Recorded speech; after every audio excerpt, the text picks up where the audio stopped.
Hey everyone, welcome to another Reality Skewed Gamers video. I am Finity, one of the Reality Skewed Gamers, and we are here to talk to you about Borderlands 3, and specifically the 1 HP Moze build. Now, I started out with the Gunner. It's my favorite class right now. I played around a little bit with some of the other ones, but I'm focusing right now on the Gunner and trying to max her out. Now, one of the best builds that I'm sure you guys have seen is the 1 HP Moze build, and we're going to talk a little bit about what makes that build work. I know a lot of you guys have seen it, but we're going to break it down here and show you guys exactly how it works.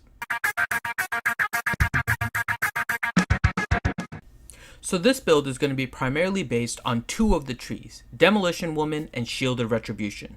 Starting down the Demolition Woman tree, you're going to start out with Fire in the Skag Den, Means of Destruction, and Torque Cross Promotions. These three will really help to increase your splash damage, which is what this build is primarily based on. The next one that you're going to go down in the next line is Pull the Holy Pin. Now this is critical because this Moze build is based on the grenades and splash damage. So Pull the Holy Pin is definitely a critical aspect of this build.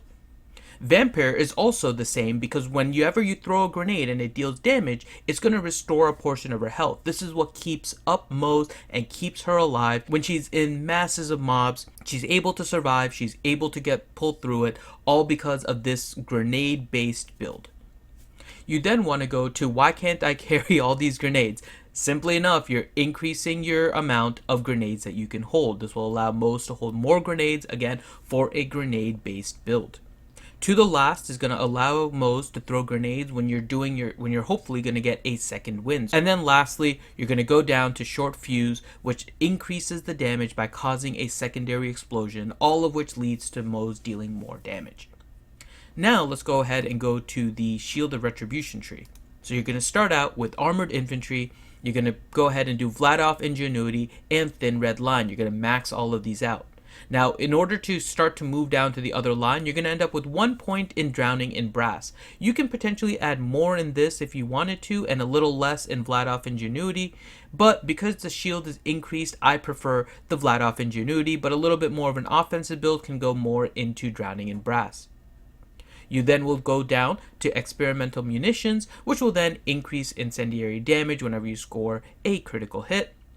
In the next line, you're going to max out Behind the Iron Curtain and Desperate Measures. Now these two will help you to increase your overall damage, and Desperate Measures becomes key because this is a 1 HP build. You're trying to stay on 1 health, and Desperate Measures increases the damage that you deal because of your low health. Now this lets you remain with 1 extra skill point, and this can be where you can customize it to some extent.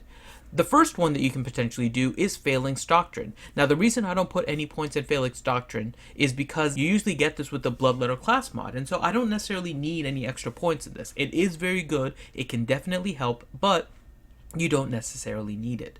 Now what I will tend to do is put it into Iron Bear. Now where in Iron Bear? If you go back to the Demolition tree, I put it in Auto Bear.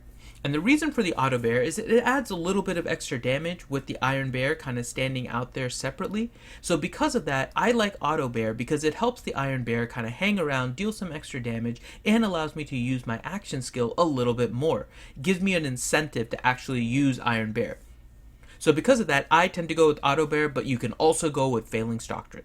Now the key items that you're going to need are at the bottom of this list. It's not the guns themselves. So the first one that's really critical is going to be the Bloodletter.